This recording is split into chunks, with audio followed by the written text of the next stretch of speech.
Okay, guys. So this week we kind of learned some stuff at our Sunday school this week, and it really stuck with me. And so I just wanted to remind you today that wherever you're at in life, sometimes where you're at is important to be there, not because where you thought you didn't really think you were going to get there the way you're there, but you're there for right now. And let me explain. So, back in the Bible, and I'm always going to take you back to the Bible because it's one of my favorite things. But Jesus was hanging out with his friends, and one of his very best guys, one of his very best friends in the whole wide world died.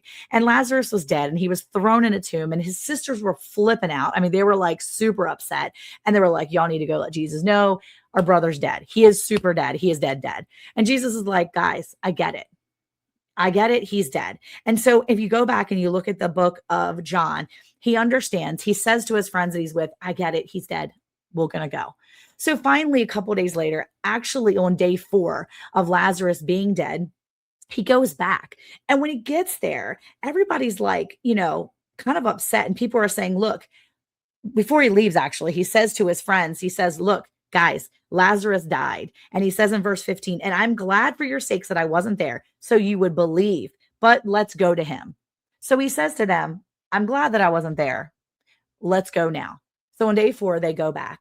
And at day 4, Lazarus' body is now starting to corrupt. It's now starting to decay.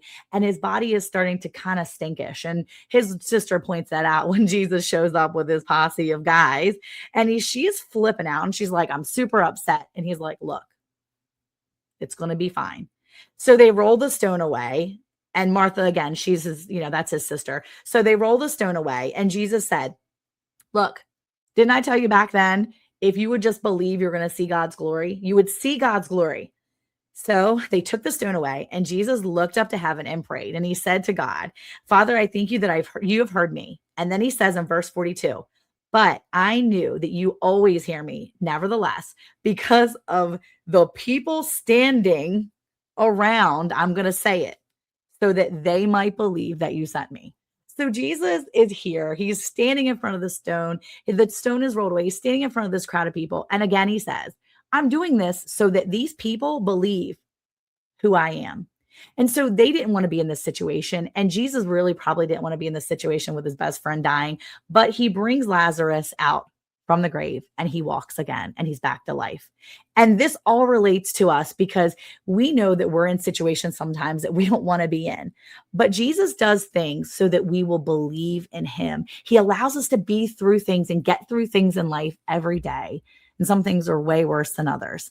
But he does this so that we would truly believe in him and the miracles and the things that he can do for us. So if we just trust him and realize that he is in control, he's going to show us.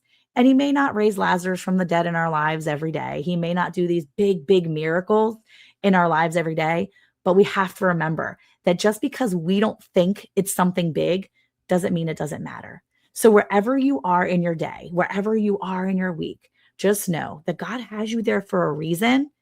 And you may not see Lazarus get up from his stone and walk to you, but there's simple things happening around you, and God is doing everything for you so that you might believe more in him each day and find out more how he wants to act how he wants to show up in your life. So just trust. He's got you. Have a good week.